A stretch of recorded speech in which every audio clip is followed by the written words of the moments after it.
Time we were done with the immunity, है ना। Immunity की क्लासिफिकेशन कैसे करी थी? सबसे पहले it was innate and acquired immunity, ठीक है।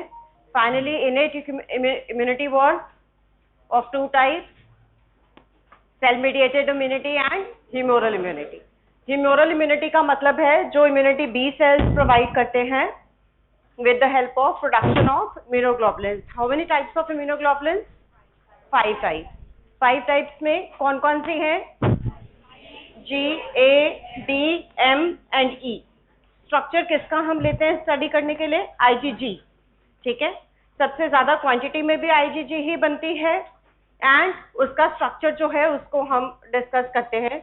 2 शॉर्ट आर्म्स, 1 लॉन्ग आर्म्स। उनके जो आर्म्स हैं उसी पे रिसेप्टर्स होते हैं for the attachment of the antigen, ठीक है। So this was basically the humoral immunity. Cell mediated में हमने करा था कि cell mediated is through the macrophages, ठीक है। What are macrophages? Monocytes, when they reach the tissues they become macrophages.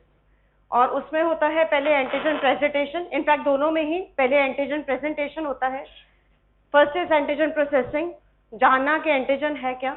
Then antigen presenting, antigen presenting में macrophage, antigen plus MHC 2 complexes, ठीक है, मेजर हिस्टोकम्पैटिबल कॉम्प्लेक्स। तो 3 चीजें बन के एंटीजन को प्रेजेंट करते हैं आगे फेगोसाइटोसिस के लिए। कौन सी 3 चीजें? एंटीजन खुद, MHC complex and the monocyte और द मैक्रोफेज, ठीक है। So antigen is processed and presented, then identified, the receptor binds, antigen is taken inside by engulfed, lysosome के साथ वो करता है, ज्वाइन करता है तो फेगोलाइसोसोम बनता है। लाइसोजाइम्स रिलीज होते हैं, lysozymes kill the bacterium and then exocytosis से वेस्ट मटेरियल को बाहर निकाल दिया जाता है, ठीक है। So this was all about the immunity. So last topic, not the last topic, इससे बाद में एक और है, हम करेंगे haemostasis and functions of platelets. पानी है इसमें? So what are platelets? Smallest cell in the blood cell, सबसे छोटे, ठीक है। It is 1/4 to 1 size of RBC, बहुत ही छोटे साइज के होते हैं, हमेशा क्लम्प्स में दिखते हैं। मोस्टली प्लेटलेट्स हमको ब्लड फिल्म में छोटे छोटे डॉट्स, ब्लू डॉट्स क्लम्प्स में दिखेंगे। So smallest cell in the body is the platelet. Life history, they have a half life of about 4 days. They survive in circulation for 8 to 12 days, ठीक है। Half life of 4 days है, circulation में ये करीबन 1 week के लिए रहते हैं। तो कभी भी किसी पेशेंट को प्लेटलेट चढ़ते हैं तो we wait for at least 3 to 4 days कि उसका प्लेटलेट काउंट बढ़े, नहीं बढ़ता है तो फिर भी अगेन उसको प्लेटलेट्स दिए जाते हैं। As platelets are removed by reticular endothelial system. Spleen plays an important role in destruction of platelets. तो अगर स्प्लीनेक्टमी हो जाएगी, स्प्लीन रिमूव हो जाएगा तो ऑब्वियसली थ्रोम्बोसाइटोसिस हो जाएगा। प्लेटलेट्स को यू कॉल थ्रोम्बोसाइटोसिस, ठीक है, क्योंकि इसका रोल थ्रोम्बस फॉर्मेशन में है। तो थ्रोम्बोसाइट्स के इंक्रीज इज थ्रोम्बोसाइटोसिस। तो अगर स्प्लीनेक्टमी हो गई, स्प्लीनेक्टमी किस केस में की जाती है? Can somebody tell me? Splenectomy के 2 रीजंस बताओ, हमने करी भी है बात।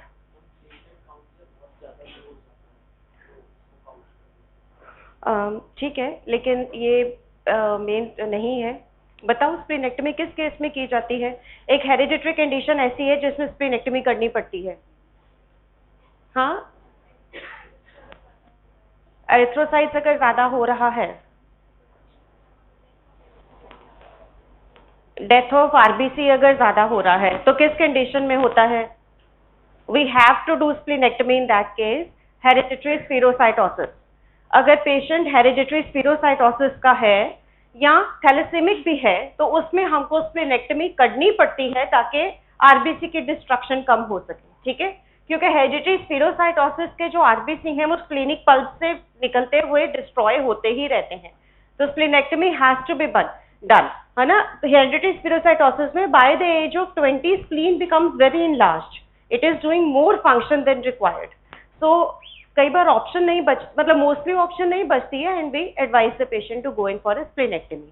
सेकेंड स्प्लीनेक्टमी, जब नाइफ इंजरी हो ऑन द स्प्लीन, तो स्प्लीन ऐसी चीज है जो अपने आप को, जैसे पैनक्रियास अपने आप को खा जाती है टाइप, तो स्प्लीन की भी injury, we can not let splenic injury heal on itself, तो ज्यादातर उस समय हमको स्प्लीनेक्टमी करनी पड़ जाती है, ठीक है। So spleen plays an important role in destruction of platelets. Platelet count increases after splenectomy, it decreases in splenomegaly. Splenomegaly का मतलब जो स्प्लीन का साइज बढ़ जाए, तो अगर साइज बढ़ रहा है तो उसमें ज्यादा प्लेटलेट डिस्ट्रक्शन होगा, तो अगेन काउंट डिक्रीज हो जाएगा।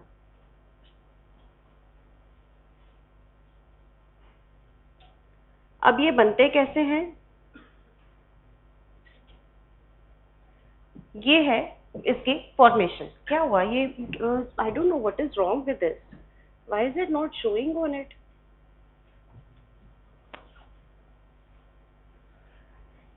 स्टेम सेल्स होते हैं, सबसे पहले अपन ने बात करी है, स्टेम सेल्स हैं इन द बोन मैरो। फिर आगे कौन से होते हैं, प्लूरिपोटेंट स्टेम सेल्स। उसके बाद में कौन से सेल्स होते हैं, कॉलोनी फॉर्म, टोटिपोटेंट या colony forming sales. Colony forming sales जब बन जाते हैं तो डिसाइड हो जाता है कि ये किस तरीके में कन्वर्ट होगा, एरिथ्रोसाइट बनेगा या डब्ल्यूबीसी बनेगा या प्लेटलेट बनेगा। प्लेटलेट का प्रीकर्सर है कैरियोसाइट, ठीक है, मेगा कैरियोसाइट। तो पहले कैरियोब्लास्ट बनेगा, फिर कैरियोसाइट बनेगा, एंड देन कैरियोसाइट जो है, जब तक कैरियोसाइट नहीं बनता है तब तक शेप सर्कुलर सी रहती है। जब कैरियोसाइट बन जाता है तो उसके अमीबॉइड टाइप शेप हो जाती है, और कैरियोसाइट से फिर पिंच ऑफ होके प्लेटलेट्स बन जाते हैं, ठीक है। उसकी जो सुडोपोडिया से हैं वो पिंच ऑफ होके ढेर सारे प्लेटलेट्स बना देते हैं। This diagram is not being displayed on this, I don't know why, ये नहीं बता पा रहा है, तो we will just leave it as such. So thrombopoiesis, it occurs in 3 broad stages. So this is a slide which is showing us the formation of the platelets. क्या हो रहा है, हेमोपैथिक स्टेम सेल है, उसके बाद progenitor हो गया, colony forming cell हो गया, मेगाकैरियोब्लास्ट बन गया। Now as you can see, जो मेगाकैरियोब्लास्ट है वो राउंडेड इन शेप है, उससे बना प्रो मेगाकैरियोसाइट, ठीक है। प्रो मेगाकैरियोसाइट में क्या हुआ, न्यूक्लियस जो है वो कम होना शुरू हो गया और इसकी शेप जो है वो चेंज होनी शुरू हो गई। जब मेगाकैरियोसाइट बना तो बहुत सारे सुडोपोडिया से निकल आए, ऑलमोस्ट अमीबॉइड शेप हो गई, न्यूक्लियस जो है वो डिसइंटीग्रेट होना शुरू हो गया। फाइनली ये पिंच ऑफ होके ढेर सारे प्लेटलेट्स बना देते हैं विदाउट द न्यूक्लियस, ठीक है, क्लियर है। वही है जैसे एरिथ्रोसाइट में हो रहा था, जैसे डब्ल्यूबीसी में हो रहा है। प्रो एरिथ्रोसाइट बनेगा, मतलब यहाँ early normoblast, middle normoblast, late normoblast बनेगा, देन उसके बाद रेटिकुलोसाइट बनेगा एंड फाइनली एरिथ्रोसाइट। उसी तरीके से इसी में है कि मेगाकैरियोसाइट बनेगा और उससे पिंच ऑफ होके आगे प्लेटलेट्स बनेगा, ठीक है। So formation of megakaryocyte from the stem cells, committed stem cells in colony forming cells, then megakaryopoiesis, this is a formation of the megakaryocyte from the megakaryoblast, and finally platelet from megakaryocyte. जब platelet बनना है, when the need for platelet increases, the megakaryocytes increase in size, ठीक है। ये एक feedback, negative feedback mechanism है कि अगर प्लेटलेट कम है बॉडी में और ज्यादा चाहिए तो मेगाकैरियोसाइट्स को स्टिमुलेट कर दिया जाएगा फॉर्मेशन को। सो मेगाकैरियोसाइट्स नंबर में इंक्रीज हो जाएंगे, साइज में इंक्रीज हो जाएंगे, प्लॉइडी में इंक्रीज हो जाएंगे, and the opposite effect occurs when the demand decreases, nucleus is reduced in size. As the maturity takes place, megakaryocytes form platelets by pinching of bits of cytoplasm and extruding them into the circulation, ठीक है। छोटे छोटे छोटे छोटे pinch of होके एक megakaryocyte से करीबन 3000 प्लेटलेट्स बन जाते हैं। Normally platelet production per day is about 35,000 to 45,000 पर माइक्रोलीटर ऑफ द ब्लड, ठीक है, क्लियर है। तो ये तो इसकी फॉर्मेशन है। आइडेंटिफाइबल मेगाकैरियोसाइट ही होता है, मेगाकैरियोब्लास्ट को आइडेंटिफाई नहीं कर सकते बोन मैरो में। Megakaryocyte is the first cell which is identifiable in the bone marrow. Erythropoiesis में कौन सा सेल था जिसको आइडेंटिफाई कर पाते थे हम? एरिथ्रोपोइसिस में नो, रेटिकुलोसाइट तो हम ब्लड में कर रहे थे, मैं बोन मैरो की बात कर रही हूँ।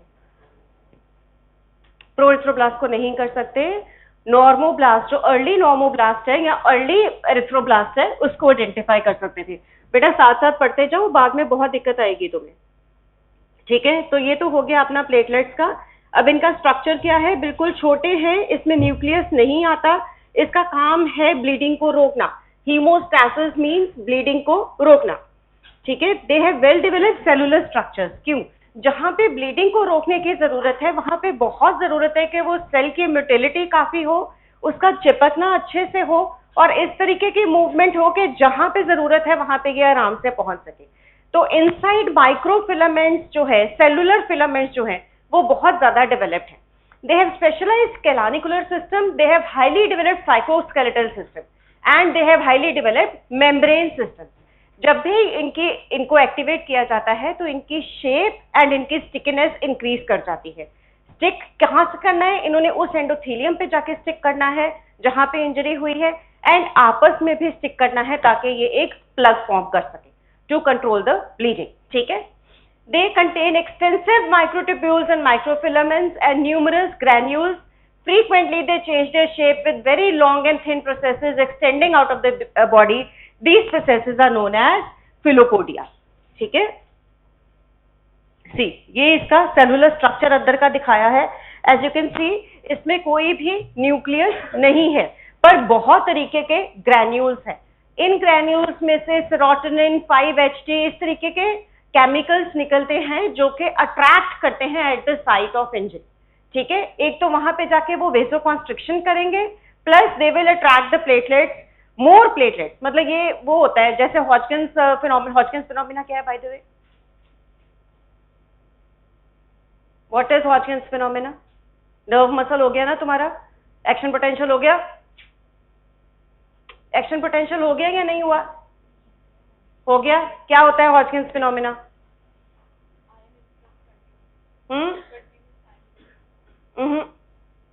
है तो वही बात, लेकिन एक्चुअल क्या है? एक सोडियम चैनल जब ओपन होता है तो वो बाकी के सोडियम चैनल्स को ओपन होने में हेल्प आउट करता है। इसी तरीके से जब एक प्लेटलेट एक्टिवेट होता है वो अपने केमिकल्स रिलीज करता है और ये केमिकल्स बाकी प्लेटलेट्स को एक्टिवेट कर देते हैं कि आ जाओ साइड पे आ जाओ। इसी तरीके का एक और फिनोमिना बताओ मुझे।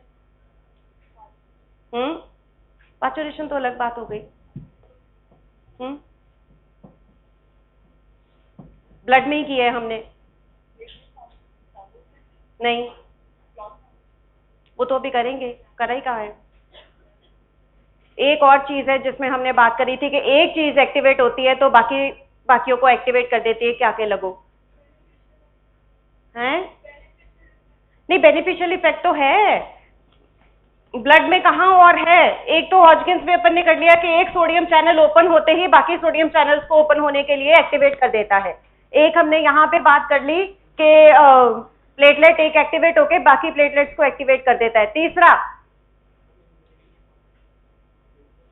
लिम्फोसाइट्स में नहीं, हीमोग्लोबिन में बात करी थी ना कि एक ऑक्सीजन का मॉलिक्यूल लगते ही बाकी ऑक्सीजन के मॉलिक्यूल्स फटाफट आके अटैच होते हैं। Haemoglobin gets activated to attract the other 4 sites to be occupied by the oxygen. बेटा तुम लोग पढ़ते नहीं हो, दिस इज रियली बैड। ये चीजें तो तुम्हारी टिप्स पे होनी चाहिए, ठीक है। सो ये इसका साइटोस्केलेटन दिखाया है। इसमें देखो, एक तो open canalicular and deep tubular system. So canals and tubules इसमें बहुत वेल डेवलप्ड है, प्लस इसमें जो मेम्ब्रेन है उसमें बहुत साइटोस्केलेटन होता है। तो माइक्रोट्यूबुलर सिस्टम, सब मेम्ब्रेन एरिया, इस सब में बहुत ट्यूबुलर सिस्टम होता है। माइक्रोफिलामेंट्स होते हैं जो कि इसकी मूवमेंट और इसकी एडहेरेंस को हेल्प करते हैं।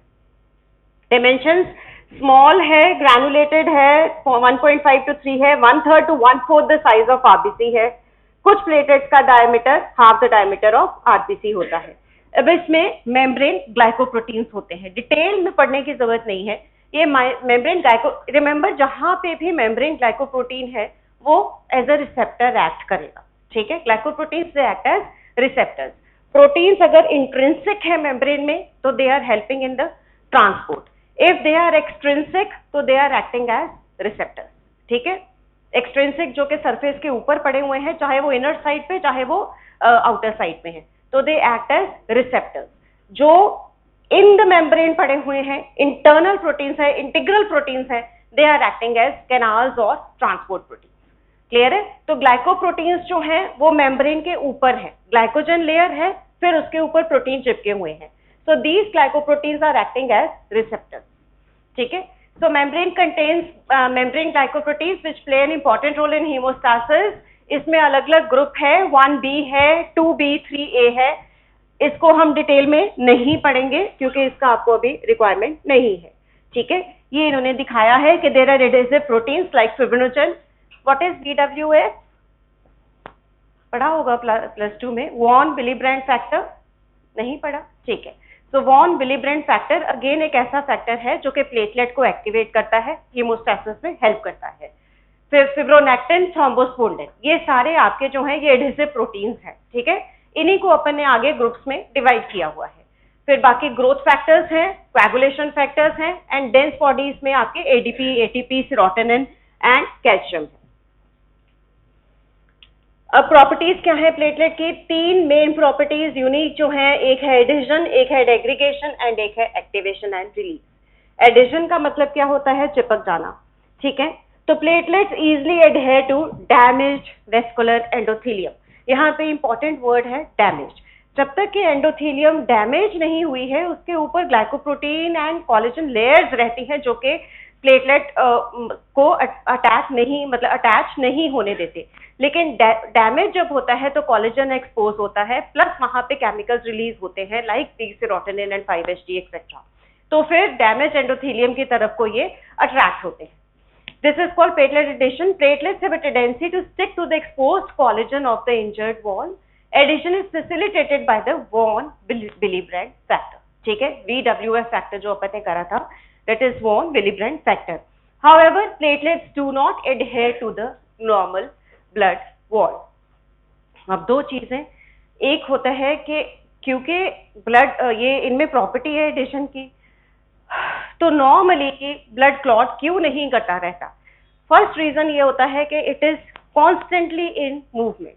ब्लड वही कॉन्टैक्ट क्लॉट करेगा जहां पे वो स्टैसिस में आएगा। जब तक कंटिन्यूअस मूवमेंट चलती रहती है there will be no clotting. Most of the clotting factors जो हैं वो इनएक्टिव फॉर्म में है और वो एक्टिवेट तभी होते हैं जब कहीं पे इंजरी हुई है, ठीक है। तो क्लॉटिंग फैक्टर्स ही एक्टिवेट नहीं होंगे तो ब्लड क्लॉट नहीं करेगा।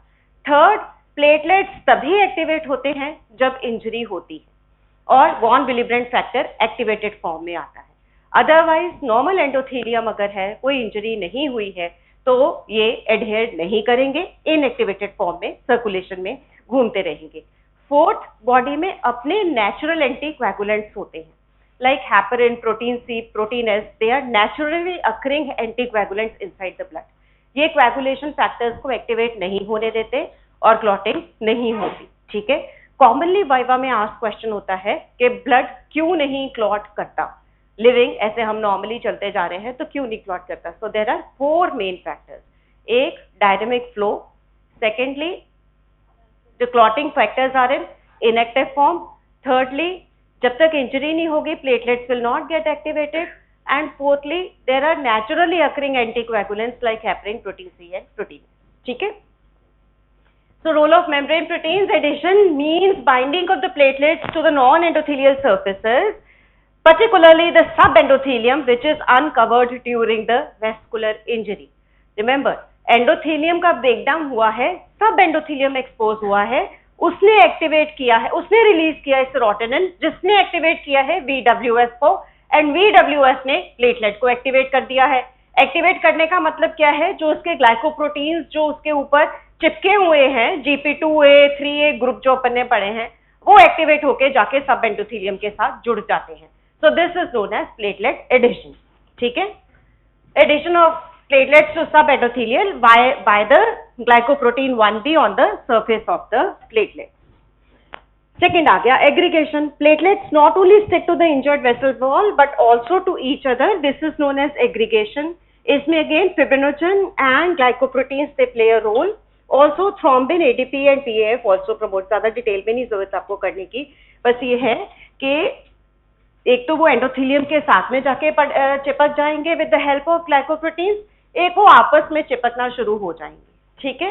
एक प्लेटलेट जब चिपकता है जाके तो वो बाकियों को एक्टिवेट करता रहता है and they keep on joining each other. So ultimately what happens, there is a formation of a platelet plug, ठीक है। अब प्लेटलेट प्लग हो गया तो ऑब्वियसली वहां की जो इंजरी है वो सील हो गई। So this is known as the formation of temporary haemostatic plug, ठीक है। This is a step of hemostasis, control of bleeding. अब इसको परमानेंट कैसे बनाना है भाई? ये तो ठीक है, एक बार तो चिपक गए हैं, लेकिन ब्लड फ्लो होता रहेगा तो ये तो तितर बितर हो जाएंगे। तो इसको परमानेंट कैसे बनाना है? परमानेंट बनाना है फिब्रिन थ्रेड्स से। फिब्रिनोजन को एक्टिवेट करना पड़ेगा, फिब्रिन थ्रेड्स बनेंगे जो इसको बाइंड कर देंगे एंड परमानेंट हीमोस्टैटिक प्लग बन जाएगा। फिर उसको हटाना भी जरूरी है। जब काम हो गया, एंडोथेलियम हील हो गई, तो ये प्लग वहीं पड़ा रहेगा, तो it is going to disturb the circulation. So next step will be clot retraction and clot removal. तो उसमें काम आएगा प्लाज्मिन एंड प्लाज्मिनोजन का। समझ आ रही है? समझ आई? सबसे पहले टेम्परेरी प्लेटलेट प्लग बनेगा जो कि सिर्फ प्लेटलेट बना रहे हैं आपस में चिपक के। उसके बाद परमानेंट हीमोस्टैटिक प्लग बनेगा with the help of fibrin thread. Fibrinogen gets converted to fibrin, fibrin threads उस प्लेटलेट्स को बाइंड कर देते हैं and the plug is formed. Now after the endothelium has healed, that plug has to be removed. That plug is removed with the help of plasminogen. और जो हमने बात करी protein C, protein S, heparin जो natural anticoagulants है, फिर वो protein C, protein S activate होते हैं, प्लाज्मिनोजन से प्लाज्मिन बनता है, प्लाज्मिन उन फिब्रिन थ्रेड्स को ब्रेक डाउन कर देता है and the clot gets dissolved. मोटी मोटी बात समझ आ गई? ठीक है, इट्स वेरी इंटरेस्टिंग, अच्छे से पढ़ो इसे। तो ये तो प्लेटलेट एक्टिवेशन है। प्लेटलेट एक्टिवेशन में उन्होंने बता दिया है कौन कौन से फैक्टर्स आ गए। Let's leave this, I will move on to the hemostasis. ठीक है, so what is hemostasis? Hemostasis is arrest of bleeding. ठीक है, कहीं से भी ब्लीडिंग हो रही है तो उसको बंद करना है hemostasis. hemostasis में दो चीजें आती हैं, एक है ब्लीडिंग टाइम और एक है क्लॉटिंग टाइम। ब्लीडिंग टाइम का मतलब क्या होता है? जब से ब्लीडिंग शुरू हुई एंड खत्म हो गई, ब्लीडिंग हैज स्टॉप्ड। क्लॉटिंग का मतलब क्या है? अ थ्रेड हैज फॉर्म्ड। क्लॉटिंग मतलब परमानेंट हीमोस्टैटिक प्लग जब बन गया है वो क्लॉटिंग टाइम है। Bleeding time is temporary haemostatic plug जब बन गया है वो ब्लीडिंग टाइम है। ठीक है, ये एक्सपेरिमेंट आप करेंगे तो उसमें आपको ज्यादा अच्छे से बताया जाएगा, लेकिन मोटी मोटी बात यह है कि जब प्लेटलेट्स ने जाके प्लग बना के ब्लीडिंग को रोक दिया तो एक टेम्पररी हीमोस्टैटिक प्लग बना था and this is bleeding time. जब उसमें थ्रेड बन गया, फिब्रोन थ्रेड बन गया और परमानेंट प्लग बन गया, तो that is the clotting time. ठीक है, सो hemostasis is arrest of bleeding. It is the mechanism by which loss of blood is prevented by complex interaction of blood vessel wall, platelets and plasma proteins. दो stages में होता है, primary and secondary. Primary is initial stage. सबसे पहला stage जो होता है ना, before the formation of the platelet को एक्टिवेट होने में भी तो टाइम लगेगा, लेकिन सबसे पहले हो जाता है वेसोकॉन्स्ट्रिक्शन। जैसे ही एंडोथेलियम कहीं से टूटा, 5-HT जैसे केमिकल्स रिलीज होंगे एंड दे आर पोटेंट वेसोकॉन्स्ट्रिक्टर्स, तो फटाफट पहले वो वहां पे वेसोकॉन्स्ट्रिक्शन कर देंगे ताकि ब्लीडिंग वहीं के वहीं अरेस्ट हो जाए। ठीक है, so first step is vasoconstriction, then comes the platelet activation. समझ आई? This is the initial stage during which the vascular wall and platelet interact to limit the blood loss. This is called temporary hemostasis. A platelet plug alone cannot stop bleeding for a longer duration. क्यों? क्योंकि continuous blood movement में है, the heart is working, circulation is going on. सिर्फ platelet अगर आपस में जुड़ के वहां पड़े रहेंगे तो they are going to get removed by the pressure of the blood. Secondary hemostasis is definitive hemostasis. Formation of clot in the vicinity of platelet plug finally stops the bleeding. तो ये जो प्राइमरी है ये हमारा है bleeding time, ये secondary जो है ये हमारा है clotting time. Although formation of blood clot is needed to arrest the bleeding, ultimately the blood clot needs to be dissolved. अपन ने बात करी, we cannot leave it there, otherwise it is going to disrupt the circulation. So जो fibrin बना है, जो platelet को ऐसे control करके बैठा हुआ है, उसकी लाइसिस करनी पड़ेगी। फिब्रिनोलाइसिस has to be done. Bleeding occurs when the blood vessels are damaged. The vascular injury initiates a series of events in sequence that finally forms the clot at the site of injury and prevents the loss of blood from the body. Thus, hemostasis is a life-saving process that maintains the hemostasis of blood volume. 3 stages. पहली stage है vasoconstriction, second stage is temporary hemostatic, third stage is the blood coagulation and formation of permanent plug. अब ये देखो, सबसे पहले vascular injury हुई तो normal वेसोकॉन्स्ट्रिक्शन हो गई, ठीक है, मैकेनिकल वेसोकॉन्स्ट्रिक्शन।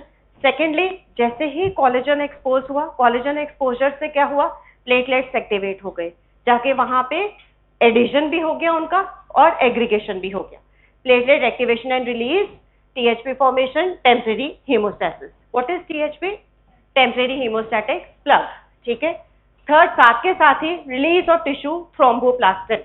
अब थ्रोम्बोप्लास्टिन जब रिलीज होगा, ये टिश्यू इंजरी से ही रिलीज होता है, थ्रोम्बोप्लास्टिन पड़ा हुआ है, जब वैस्कुलर इंजरी होगी तो थ्रोम्बोप्लास्टिन रिलीज होगा और थ्रोम्बोप्लास्टिन रिलीज होते ही क्लॉटिंग फैक्टर्स को एक्टिवेट कर देगा। क्लॉटिंग फैक्टर्स एक्टिवेट होके फाइनली फिब्रिन थ्रेड बन जाएगा फिब्रिनोजन से, और फिब्रिन थ्रेड जब बनेगा तो definitive haemostatic plug will form and this will cause the permanent haemostasis. ठीक है। हीमोस्टैसिस लॉन्ग क्वेश्चन आता है, so please remember this flow chart. A vasoconstriction. Immediate response of the blood vessel to injury is vasoconstriction. Occurs due to contraction of the vascular smooth muscle. आपको पता है कि body में जितनी muscles हैं उनकी इनहेरेंट क्वालिटी है to contract, वो कभी भी उनको खींच खींच के रखा हुआ है। ठीक है। लिगामेंट्स एंड टेंडर्स से बांध बांध के उनको खींच के रखा हुआ है। जैसे ही कोई मस्कुलर इंजरी होती है वो फटाफट कॉन्ट्रैक्ट कर जाती है। It is a quality of a muscle to contract. ठीक है। तो जैसे ही टेंडन से कट होगी, बाइसेप्स अगर टेंडन से कट हुई तो यहाँ पे लंब बना के बैठ जाएगी। ठीक है। तो इसी तरीके से स्मूथ मसल की इनहेरेंट क्वालिटी है कि जैसे ही वो डैमेज हो वो कॉन्ट्रैक्ट करेगी तो दैट मीन्स उसने वेसोकॉन्स्ट्रिक्शन कर दी है। ठीक है। So contraction of vascular smooth muscle instantaneously stops the blood flow, also facilitates the platelet plug formation. Contraction of smooth muscle is initiated by a mechanical response, stretch. वही जो मैं बता रही हूँ कि इनहेरेंट क्वालिटी है उसकी to contract. So that is mechanical response. However, later the vasoconstriction is maintained and potentiated by secretion of vasoconstrictor substances like serotonin from the activated platelets. Clear है बात? So पहला स्टेप क्या हुआ कि vascular smooth muscle जो है endothelium की वो कॉन्ट्रैक्ट की, एंड साथ में जो सेरोटोनिन वगैरह रिलीज हुआ है इंजरी ऑफ एंडोथेलियम से भी, एंड जो प्लेटलेट अब उसके पास आ रहे हैं वो भी, वो सेरोटोनिन्स जो है वो आपके प्लेटलेट्स को एक्टिवेट करके उनको एडहियर करने में हेल्प करेंगे। Temporary formation of platelet plug at the site of injury is called temporary haemostatic. This occurs because of the three properties, adhesion, aggregation and serotonin release. Initial response of platelet to vascular injury is change in shape. अपन ने बात कर ही ली है कि वैसे तो platelet छोटा सा गोल रहता है, लेकिन जैसे ही वो एक्टिवेट होता है वो ऐसे सूडोपोडिया से फॉर्म कर लेता है। सूडोपोडिया जो है वो आपस में जुड़ने में हेल्प करता है, क्योंकि सूडोपोडिया के एज पे पड़ी हुई है ग्लाइकोप्रोटीन, इधर भी ग्लाइकोप्रोटीन, दूसरी तरफ की ग्लाइकोप्रोटीन आपस में अटैच होंगे, they are sticky, so they can form a plug. Platelets also stick to each other at the site of injury, this is called aggregation. Simultaneously, they release a number of chemicals that facilitate the vasoconstriction, adhesion and aggregation. So this becomes a positive feedback mechanism. Clotting में भी positive feedback mechanism होता है। एक factor clot होगा तो आगे उस factor activate होगा तो बाकियों को एक्टिवेट करता रहेगा।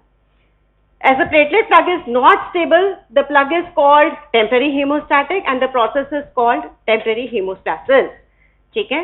Then finally comes the permanent hemostasis. इसमें the clotting mechanism gets activated. Immediately following injury, the clotting mechanism is initiated. This results in formation of blood clot at the site of injury.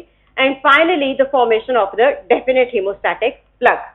अब इसमें release होता है thromboplastin. ये दिखाया है किस तरीके से काम कर रहा है। We will leave that and we will move on to the blood coagulation. What is the time, beta? 9:39. We can finish it off. क्योंकि इसमें कोई बहुत ज्यादा नहीं है। You just need to know कि blood coagulation हो कैसे रहा है। So बात कर ली हमने टेम्परेरी हीमोस्टैटिक प्लग की। अब कोएगुलेशन स्टार्ट होगी। कोएगुलेशन स्टार्ट होने के लिए ये फैक्टर्स हैं जो कि इनएक्टिवेटेड फॉर्म में ब्लड में पड़े हुए हैं। ये क्लॉटिंग फैक्टर्स कहाँ बन रहे हैं? ये लिवर में बन रहे हैं। Liver is responsible for the formation of these clotting factors. तो ऑब्वियसली अगर क्रॉनिक लिवर डिजीज है तो उस पेशेंट में ब्लीडिंग एब्नॉर्मेलिटीज हमेशा रहेंगी, क्योंकि क्लॉटिंग फैक्टर्स ही प्रॉपर्ली बन नहीं रहे। This table is given in all the books, so need not go for this. बस याद देख लो, फैक्टर 1 फिब्रिनोजन है, फिर प्रोथ्रोम्बिन है, फैक्टर 3 इज टिश्यू थ्रोम्बोप्लास्टिन। ये जो फैक्टर 3 थ्रोम्बोप्लास्टिन है ये मेजरली रोल प्ले कर रहा है क्लॉटिंग फैक्टर में। थ्रोम्बोप्लास्टिन एक्टिवेट होते ही बाकी क्लॉटिंग फैक्टर्स को एक्टिवेट करना शुरू कर देता है। Factor 4 calcium, 5 is proaccelerin, 6 does not exist, 7 is proconvertin, 8 is anti haemophilic factor. अगर ये एबनॉर्मल हो, ये नहीं प्रेजेंट हो तो हीमोफीलिया डिजीज हो जाती है। क्रिसमस फैक्टर, क्रिसमस और जो एंटी हीमोफिलिक फैक्टर है ये दोनों साथ में काम करते हैं। क्रिसमस डिजीज इसको इसलिए रखा गया क्योंकि रॉयल फैमिली में ये देखी गई थी सबसे पहली बार। Then Stuart Prower factor, plasma thromboplastin, Hageman's factor, fibrin stabilising factor, kininogen, pre kallikrein, kallikrein and finally the platelet phospholipids. So ये तो आपके फैक्टर्स हैं और ये इनहिबिटर्स हैं। इनहिबिटर्स में एक प्रोटीन सी, इसके साथ एक प्रोटीन एस भी आता है, protein Z, thrombomodulin, antithrombin 3। ये नेचुरली अकरिंग है, प्लस हेपरिन, ये नेचुरली एक्टिंग एंटीकोएगुलेंट्स हैं इन द ब्लड। अब मैकेनिज्म क्या है? सबसे पहले आपका एक्टिवेट होगा, लेट्स डायरेक्टली गो टू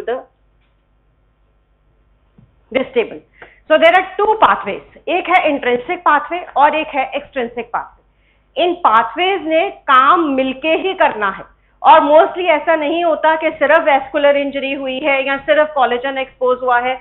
जब भी इंजरी हो रही है तो सब चीजें एक साथ ही हो रही है, तो दोनों पाथवेज एक साथ मिलके काम कर रहे हैं। बस हमने स्टडी पर्पसेस के लिए आइडेंटिफाई किया है कि कब ये एक्सट्रिंसिक पाथवे काम कर रहा है, कब इंट्रिंसिक पाथवे काम कर रहा है। ठीक है, तो अगर सिर्फ वैस्कुलर इंजरी हुई है एंड कोलेजन एक्सपोज हुआ है तो ऑब्वियसली उसका नेगेटिव चार्ज, जो उसका आयोनिक चार्ज है वो चेंज हो गया है।